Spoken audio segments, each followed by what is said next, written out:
Hello NDS friend, तो आपका आखिरकार एग्जाम हो गया। तो आप सभी का एग्जाम कैसा गया सबसे पहले तो ये कमेंट करके हम बताना शुरू कर दें जब आप ये वीडियो देख रहे हैं। तो सबसे पहले हम ये बात करने वाले हैं इस वीडियो में कि आपके एग्जाम का लेवल कैसा आया। क्या ये पिछली बार से एग्जाम आपका टफ था या थोड़ा सा आसान था, या इस एग्जाम को हम मीडियम मान सकते हैं, एवरेज मान सकते हैं। तो ये किस तरह का एग्जाम था, साथ ही क्योंकि इससे हमें ये पता चलेगा कि आपकी कट ऑफ क्या बनेगी और आपकी मार्किंग किस तरीके से रहेगी और फाइनल कट ऑफ आपकी कैसी रहेगी। तो यहाँ पर देखिए सबसे पहले हमें ये देखना होगा कि मेरे हिसाब से कैसा गया एग्जाम, यानी आपने जब दिया है तो आपके हिसाब से कैसा गया। सबसे पहले आप अपने आप से पूछिए कि कैसा लगा आपको एग्जाम।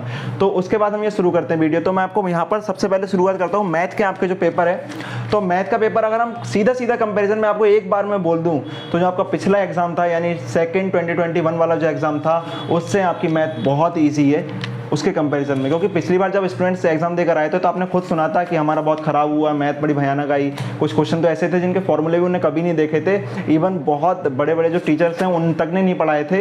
तो बच्चों को काफ़ी डिसअपॉइंटमेंट हुई उस टाइम पर। लेकिन हाँ, इस बार का जो एग्जाम था वहाँ पर जो आपकी मैथ थी वो पिछली बार की तुलना में काफ़ी कम आई, यानी कह सकते हैं हल्की आई है।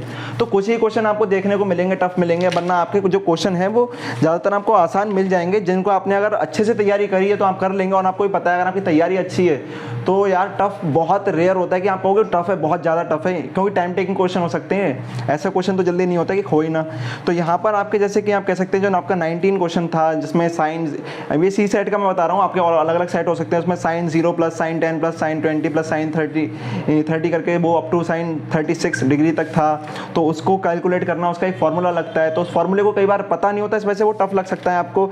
ऐसे कुछ क्वेश्चन आपके जो टफ रहे थे, इवन ज़्यादातर आपके जो क्वेश्चन थे आप कैलकुलस के भी कहेंगे, ट्रिग्नोमेट्री कहेंगे, तो ईजी रहते। तो यहाँ पर अगर आप ऐसे मानकर चलें कि सबसे पहले अगर सेक्शनल कट ऑफ की बात कर लें तो वो तो आपको पता है कि 25% रहेगी, ठीक है। पर हमने सेफ साइड के लिए कितनी मानकर चल लेते हैं, हम हमेशा से 30%। मैंने हर वीडियो में बोला आपके 30% मान के चलो, 30% मान के चलो। तो अगर आप 25% कर रहे हो तो अभी घबराने की जरूरत नहीं है, क्योंकि 30% तब तक माननी थी। पर अभी अगर आपके 25% आ रहे हैं तो आप कर लोगे आराम से। तो जो मैथ्स के आंसर की वगैरह है वो भी अपलोड हो गई है, जीएटी के आंसर की भी आपको मिल जाएगी, साइंस के आंसर की उसमें आपको मिल जाएगी। तो उसको देखना ना भूलें। साथ ही अब यहाँ पर देखें कि मैथ्स का जो आपका लेवल था, मैंने बताया कुछ क्वेश्चन, जैसे कि एक क्वेश्चन फिजिक्स का यहाँ पर जो डाल दिया बिल्कुल हिला देने वाला था, क्योंकि जो फिजिक्स था ही नहीं। तो आप कह सकते हैं एक क्वेश्चन था लेकिन इतना मैटर नहीं करता है। तो वो जो रेडियो एक्टिविटी वाला जो क्वेश्चन था आपके पास, उसे आप कह सकते हैं, क्योंकि वहाँ को डायरेक्ट फॉर्मूला नहीं पता है तो क्वेश्चन को उसको आप नहीं सॉल्व कर पाएंगे। तो इस तरीके से आपके जैसे कि कह सकते हैं। और एक क्वेश्चन जो आपका था the plane 6x plus ky plus 3z minus 12 is equal to 0 where k meets the coordinate axes at a b c respectively the equation of the sphere passing through the origin a b c blah blah blah, आपकी जो भी थी। 3 question आपको करने थे। तो ये थोड़ा सा टफ लगा होगा आपको। तो इस टाइप के कुछ क्वेश्चन आपके लेवल से कुछ और भी टफ हो सकते हैं अगर आपका कोई सब टॉपिक आपका वीक रहता है। लेकिन ओवरऑल अगर हम पेपर का रिव्यू करें तो हम कहेंगे कि जो पेपर था वो पिछली बार से आसान था, या कह सकते हैं इस बार के हिसाब से एक एवरेज पेपर था। तो अच्छा स्कोर मैथ में बच्चे करेंगे, अच्छा खासा स्कोर करेंगे। उसके हिसाब से अगर हम 25% कट ऑफ मान के चलते हैं, फिर इसका स्कोर भी जोड़ेंगे। अभी हम जीएटी की बात कर लेते हैं, उसके बाद हम बताएंगे फाइनली आपके एक्सपेक्टेड कट ऑफ क्या जाएगी। तो वो सुन के जाना, क्योंकि उसको सुनने में अगर आप चले गए तो आपको पता नहीं होगी आपको अगली बार क्या करें। मैं एसएसबी की तैयारी करूं या मेरा यार इस बार पेपर खराब हो गया तो मैं क्या करूं, अपने नेक्स्ट अटेम्प्ट पे लग जाऊं। तो आपको ये समझ में आ जाएगा अभी। तो देखिए आप सबसे पहले तो आंसर की आपने मैच करना शुरू कर दी होगी। तो यहाँ पर मैं जीएटी की बात करूँ तो जीएटी में हर बार की तरह आपको पता है इंग्लिश कई को लगता है बहुत ज़्यादा खतरनाक है, किसी को लगता नहीं है। क्योंकि इंग्लिश का तो आपने आज तक देखा होगा कि कोई भी ऐसा आपको कहते हुए नहीं मिलेगा यार इंग्लिश बहुत भयानक आ गई, इंग्लिश ऐसी आ गई। इंग्लिश तो लगभग सबको हमेशा एक सी लगती है। अब जिसको आती है वो हो गया, जिसको नहीं आती गया। क्योंकि इंग्लिश में कुछ चीज़ें होती हैं ना वो बड़ी मैथमेटिकल होती हैं। जैसे आपका एंटोनिम, सिनोनिम, इडियम, फ्रेज आते हैं तो सही है, नहीं आते हैं तो गए। अदरवाइज बाकी एरर वगैरह होते हैं तो वो आपकी प्रैक्टिस पर डिपेंड करते हैं, वो आप प्रैक्टिस से कर लेंगे। लेकिन जो इडियम फ्रेज वगैरह होती हैं वो पता नहीं कहाँ से आ जाती हैं। वो डिपेंड करता है कि आपने कितना अच्छा अपना एक बैकअप बना रखा है, सैकड़ों पढ़ रखी हैं आपने इडियम फ्रेज, एंटोनिम, सिनोनिम, तब जाके आप अच्छे से कर पाएंगे। वरना तो आपको ये चीज़ें ऐसी लगेंगी कि हाँ भाई मेरे को नहीं आती थी, ये नहीं आ गई, मैंने तो कभी ये वर्ड सुना भी नहीं। तो आपको अगर कॉमन सेंस भी लगाना आ रहा है, क्योंकि अगर आपने गैस वर्क भी करा होगा तो कई सारी चीज़ें हो जाती हैं इंग्लिश के अंदर। क्योंकि कुछ ऐसा होते हैं, जैसे मैं एंटोनिम्स की अगर बात करूँ, सिंपल सा अगर एक सेंटेंस आप पढ़ेंगे तो कई बार होता है कि हमें वहाँ पर ऐसा पता चल जाता है कि सेम हमको एग्जैक्टली उसका एंटोनिम्स या सिनोनिम्स तो नहीं पता होता है, पर हम उसको बाकियों से पता लगा सकते हैं। जैसे कि अगर मैं पढ़ूँ Amit is optimistic about the prospect of his investments, तो यहाँ पर सिनोनिम्स इसका बताना था, वो पैसिमिस्टिक था, अनकेयरिंग था, केयर फ्री है, और सैंग्विन। तो यहाँ पर इस तरीके से अगर आप इसमें लगाएंगे तो आपको समझ में आ जाएगा। कॉमन सेंस लगाओ, ऑप्टिमिस्टिक का मतलब क्या होता है, तब जाके आपको समझ में आएगा। तो जरूरी नहीं है आपको सारे के सारे पता हो, रटे हुए हो, कॉमन सेंस से काफ़ी सारी चीज़ें आपकी सॉल्व हो जाती हैं। फिर चलते हैं अगर हिस्ट्री के, और अगर आपके कहें जो कि हिस्ट्री का पार्ट हो गया, जियोग्राफी का पार्ट हो गया, यानी अगर सोशल स्टडीज़ की बात करें तो वहाँ पर हिस्ट्री जियोग्राफी सबसे ज़्यादा आती है, तो उसका लेवल भी सही था। लेकिन हाँ, एक बात ध्यान रखें, जो पिछली बार मैथ का लेवल था उससे इस बार का कम था, और पिछली बार जो आपका लेवल था जीएटी का, उससे इस बार का लेवल थोड़ा सा ऊपर था। यानी आपको जो पिछली बार आपका क्या हुआ कि मैथ का लेवल बहुत ज़्यादा बढ़ा दिया गया, जीएटी का बहुत घटा दिया गया, तो मैथ बच्चों को टफ लगी, जीएटी में लगा कि हाँ भाई अच्छा खासा हमारा हो गया, तो वहाँ सही रहा। लेकिन इस बार क्या हुआ, दोनों पेपर लगभग एक से रखे गए हैं, यानी मॉडरेट आप कह सकते हैं इसको। तो जो हिस्ट्री है आपकी वो काफ़ी ठीक ठाक आई है, और हालांकि हिस्ट्री के बारे में मैं इतना नहीं कहूँगा, हिस्ट्री जियोग्राफी के बारे में वो आप खुद देख लेना, लेकिन मैं साइंस के बारे में जरूर बताऊँगा आपको।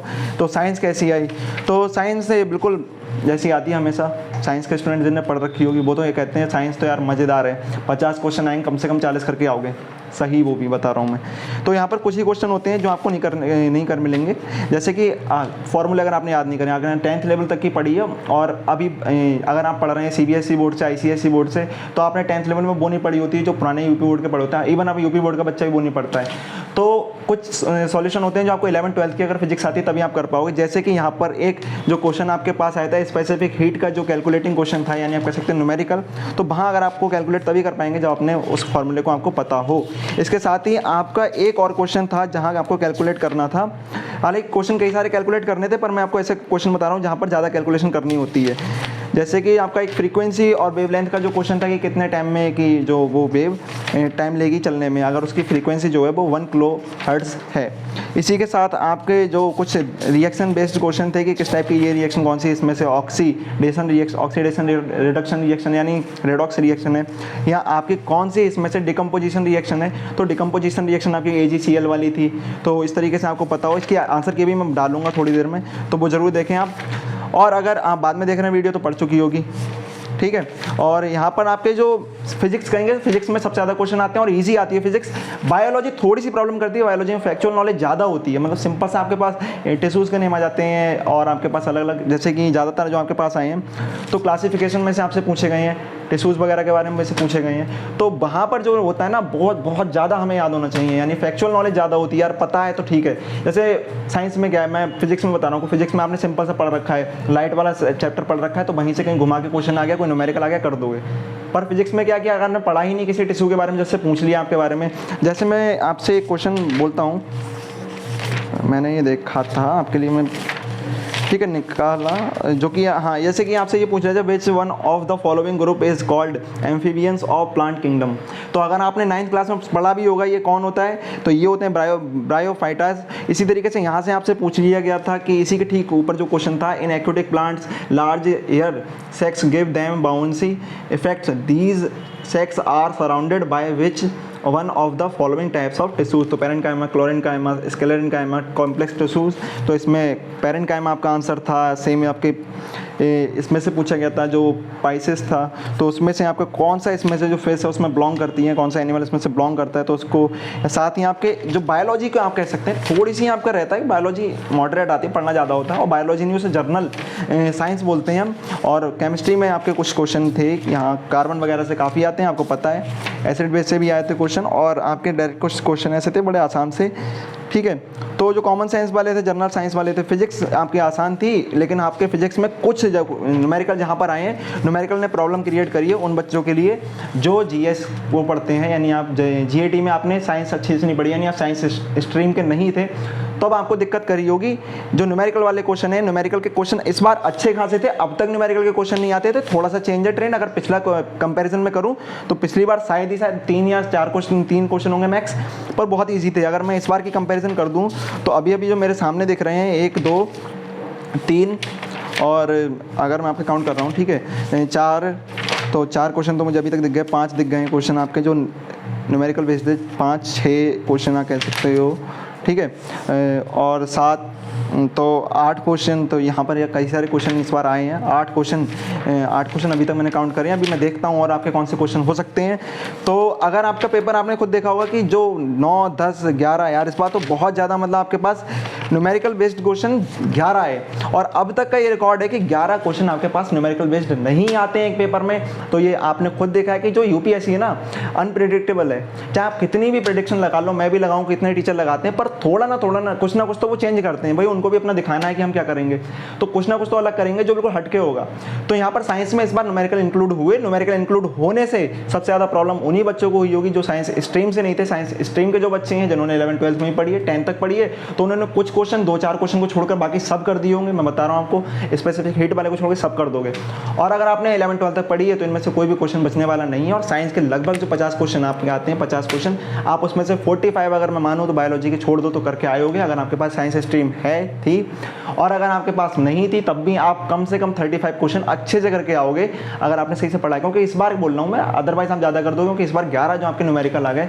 तो ये सब तो रहा आपका पेपर का एनालिसिस। अगर आपके 25% आपकी जीएटी में भी कट ऑफ रहेगी, सेक्शनल कट ऑफ। इसके बाद अगर हम बात करें आपकी जो फाइनल मेरिट क्या बन सकती है इस बार, और कट ऑफ फाइनल एक्सपेक्टेड क्या जा सकती है, तो यार देखो पहले ही बताया था जो 350 वगैरह से ऊपर रहेगी, तो अराउंड वही रहने वाली है इस बार भी।